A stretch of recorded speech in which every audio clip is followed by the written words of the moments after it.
more play. We gave it a long review. We had, again, we sort of assigned a career piece using the new collection as a way of looking at the career of this writer, as a way of fulfilling what I think is one of the functions of a newspaper book review, which is to say to our readers, here, you ought to be paying attention to this.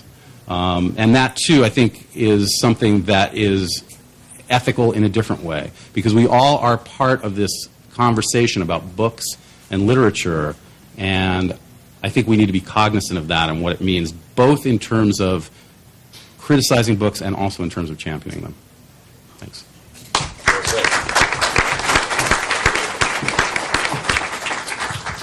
I am not the designated defender of this survey. I agree with a lot of what's been said, and I have a mixed view on a lot of these things, but I'm going to punch back a little bit from the standpoint of ethics mattering, because I heard some things that suggested that they do matter after you get past the original, pronouncement that it's okay to do this and that. Let's talk about Ian McEwan as an example, since he's come up several times. So today in the Times is a really nasty review of his new novel that says it's a lousy book by Kakutani.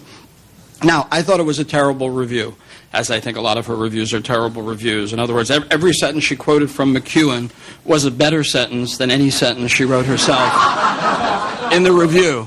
So it's not well argued, it's not convincing, and so on, full of adjectives, But I don't think she was thinking, well, I'm not sure I should say this. He's a nice guy, I met him at lunch, and so on.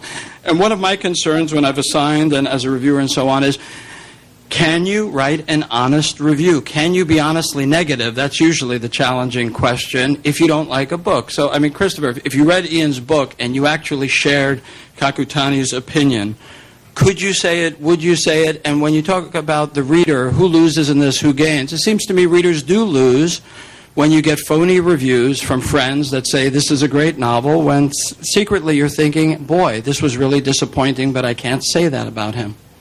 And so I'm just wondering what you all think about, the real ability to be honest in a negative vein when there is some kind of connection and you do care about friendship.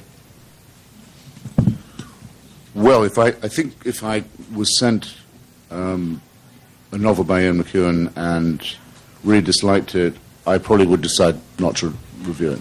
I think I just have to. I wouldn't be able to say, if I really disliked it, I know I wouldn't be able to say how much I did, put it like that. I did give an even dearer friend of mine, Martin Amis, an extremely nasty review once, but that was because there was so much unpleasant stuff about me in the book.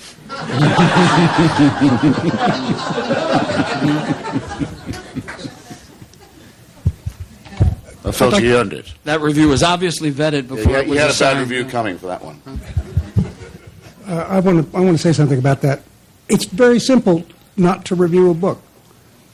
You don't have to review every book that comes along, even if it's by your friend or your acquaintance or whatever. Yes, for intellectual respectability, any publication and any critic has got to have a record of negative reviews, if only so that the reader has a way to bounce, to judge, to shade. You've got to establish your reputation. The more you review, the easier this is for what you like and dislike, what your standards are, so that you don't have to start all over again with every review, every 800-word review, saying, this is what I care about, this is what I don't care about, so you know where I am. So a negative review can help you establish in the reader's mind where you stand in the culture. This is fine. But at a certain point, you cease to be, or you should cease to be, making your reputation on the basis of scorch and slash and burn reviewing. I no longer have the taste, unless it's a Norman Podhoretz, I no longer really want to tear somebody to shreds. And like Francine, a book will be sent to me, and I'll look at it, and I don't like this, and I don't see any reason to tell people, tell a whole bunch of people that here's a book by somebody you never heard of, and it isn't any good. This seems to me to taste like aspirin. But when the particular thing with the friend comes along, you can't lie. You can't say it's a good book when it's not a good book. Your only honor is your name and your reputation. So keep silent or lose the friendship and write the excoriating review. One of the things we tend to forget is that reviews are written and reviewers exist in various emotional clouds. When we're reviewing a book, we may be infirm, we may be divorcing, we may be drunk.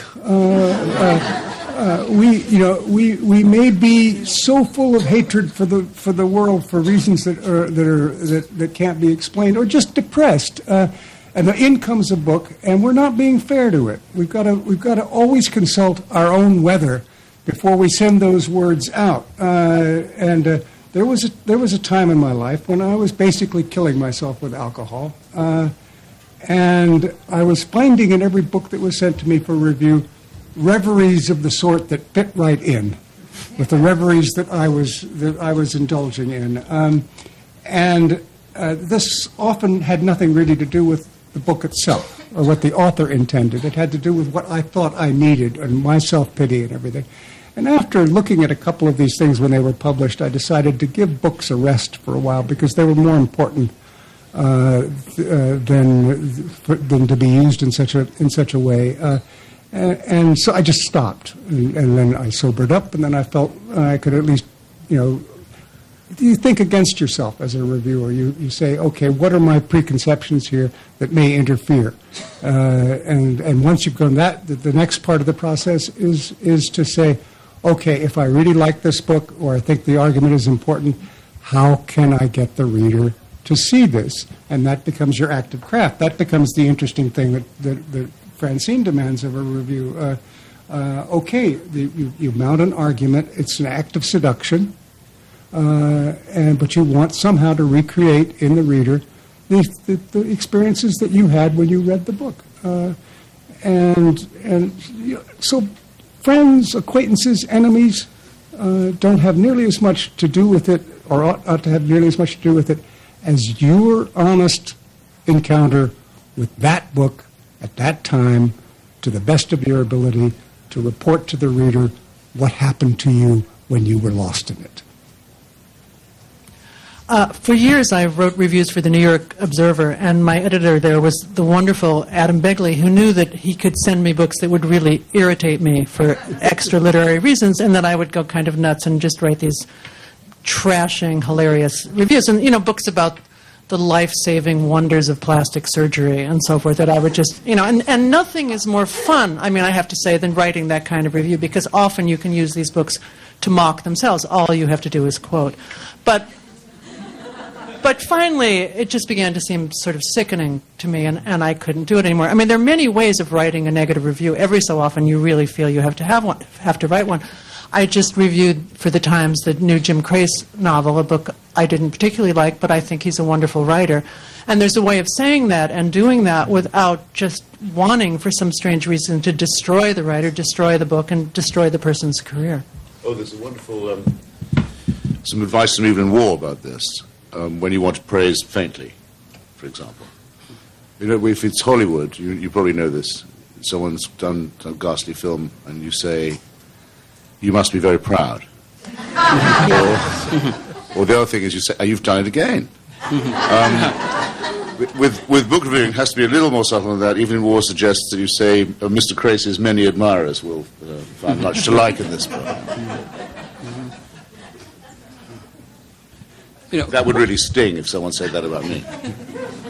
I don't know if any of the review editors want to speak to this, but it seems to me one reality of the business is that when people do turn back books because they don't want to say something negative, often they don't get reassigned.